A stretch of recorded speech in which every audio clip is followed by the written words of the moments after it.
Penguin Random House Audio presents The Water Dancer by Ta-Nehisi Coates. Read for you by Joe Morton. Part 1. My part has been to tell the story of the slave, the story of the master never wanted for narrators. Frederick Douglass. Chapter 1.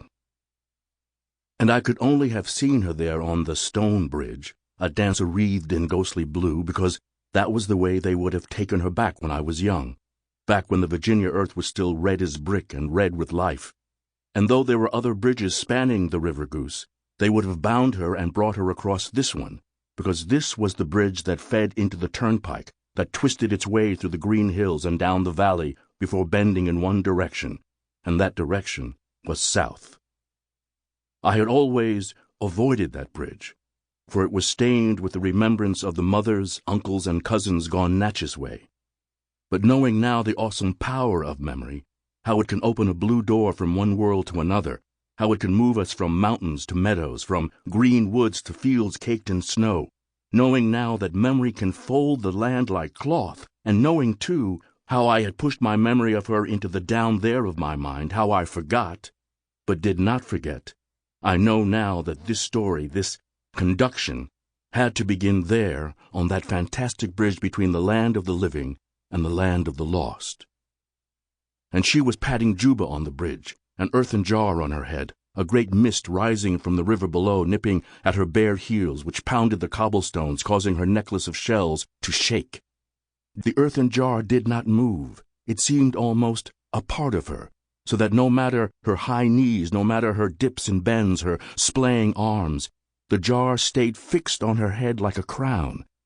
And seeing this incredible feat, I knew that the woman patting Juba, wreathed in ghostly blue, was my mother. No one else saw her, not Maynard, who was then in the back of the new Millennium chaise, not the fancy girl who held him rapt with her wiles, and most strange, not the horse, though I had been told that horses had a nose for things that stray out from other worlds and stumble into ours. No, only I saw her from the driver's seat of the chaise, and she was just as they'd described her, just as they'd said she'd been in the olden days when she would leap into a circle of all my people, Aunt Emma, young P, Honus, and Uncle John, and they would clap, pound their chests, and slap their knees, urging her on in double time, and she would stomp the dirt floor hard as if crushing a crawling thing under her heel, and bend at the hips, and bow, then twist and wind her bent knees in union with her hands, the earthen jar still on her head. My mother was the best dancer at Lochless. That is what they told me, and I remembered this because she'd gifted me with none of it. But more, I remembered because it was dancing that brought her to the attention of my father, and thus had brought me to be. And more than that, I remembered, because I remembered everything, it seemed, except her. It was autumn now, the season when the races came south. That afternoon Maynard had scored on a long-shot thoroughbred, and thought this might, at last, win the esteem of Virginia quality he sought. But when he made the circuit around the great town square, leaning back, way back in the chaise and grinning large, the men of society turned their backs to him and puffed on their cigars. There were no salutes. He was what he would always be. Maynard the goof, Maynard the lame, Maynard the fool, the rotten apple who'd fallen many miles from the tree. He fumed, and had me drive to the old house at the edge of our town, Starfall, where he purchased himself a night with a fancy, and had the bright notion to bring her back to the big house at Lochless, and most fatefully, in a sudden bout of shame, insisted on leaving the back way out of town, down Dumb Silk Road, until it connected to the old turnpike which led us back to the bank of the River Goose. A cold, steady rain fell as I drove, the water dripping down from the brim of my hat, puddling on my trousers. I could hear Maynard in the back with all his games putting his carnal boasts upon the fancy. I was pushing the horse as hard as I could because all I wanted was to be home and free of Maynard's voice, though I could never in this life be free of him. Maynard, who held my chain, Maynard, my brother, who was made my master, and I was trying all I could to not hear, searching for distraction, memories of corn-shucking or young games of blind man's bluff. What I remember is how those distractions never came, but instead there was a sudden silence, erasing not just Maynard's voice, but all the small sounds of the world around. And now, peering into the pigeonhole of my mind, what I found were remembrances of the lost. Men holding strong on watch night, and women taking their last tour of the apple orchards. Spinsters remanding their own gardens to others. Old codgers cursing the great house of Lochless. Legions of the lost, brought across that baleful bridge, legions embodied in my dancing mother. I yanked at the reins, but it was too late. We barreled right through, and what happened next shook forever my sense of a cosmic order. But I was there, and saw it happen, and have since seen a great many things that expose the ends of our knowledge and how much more lies beyond it. The road beneath the wheels disappeared, and the whole of the bridge fell away, and for a moment I felt myself floating on, or maybe in, the blue light. And it was warm there, and I remember that brief warmth because just as suddenly as I floated out, I was in the water, under the water, and even as I tell you this now, I feel myself back there again, in the icy bite of that river goose, the water rushing into me, and that particular burning agony that comes only to the drowning. There is no sensation like drowning, because the feeling is not merely agony, but a bewilderment at so alien a circumstance. The mind believes that there should be air, since there is always air to be had, and the urge to breathe is such a matter of instinct that it requires a kind of focus to belay the order.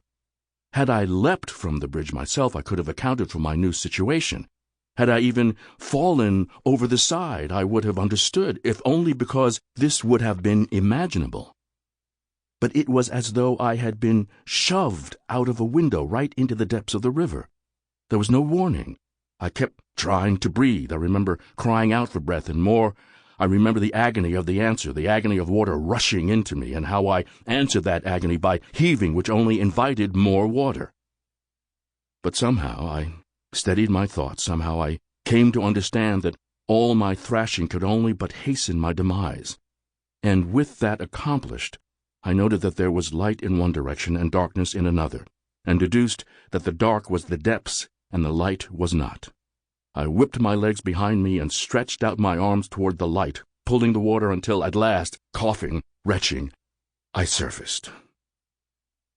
And when I came up, breaking through dark water and into the diorama of the world, storm clouds hung by unseen thread, a red sun pinned low against them, and beneath that sun hills dusted with grass. I looked back at the stone bridge, which must have been, my God, a half-mile away. The bridge seemed to be almost racing away from me because the current pulled me along, and when I angled myself to swim toward the shore, it was that current still, or perhaps some unseen eddy beneath, pulling me downriver. There was no sign of the woman whose time Maynard had so thoughtlessly purchased. But whatever thoughts I had on her behalf were broken by Maynard making himself known, as he had so often, with hue and cry, determined to go out of this world in the selfsame manner that he'd passed through it. He was close by, pulled by the same current. He thrashed in the current, yelled, treaded a bit, and then disappeared under, only to reappear again seconds later, yelling, half-treading, thrashing, "Help me, Hi!"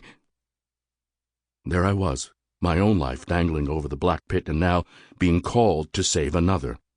I had on many occasions tried to teach Maynard to swim, and he took to this instruction as he took to all instruction, careless and remiss at the labor, then sore and bigoted when this negligence bore no fruit. I can now say that slavery murdered him, that slavery made a child of him, and now, dropped into a world where slavery held no sway, Maynard was dead the minute he touched water. I had always been his protection. It was I, only by good humor and debasement, who kept Charles Lee from shooting him, and it was I, with special appeal to our Father, who kept him countless times from wrath, and it was I who clothed him every morning, and I who put him to bed every night. And it was I who now was tired in both body and soul, and it was I out there wrestling against the pull of the current, against the fantastic events that had deposited me there, and now wrestling with the demand that I once again... Sample complete. Ready to continue?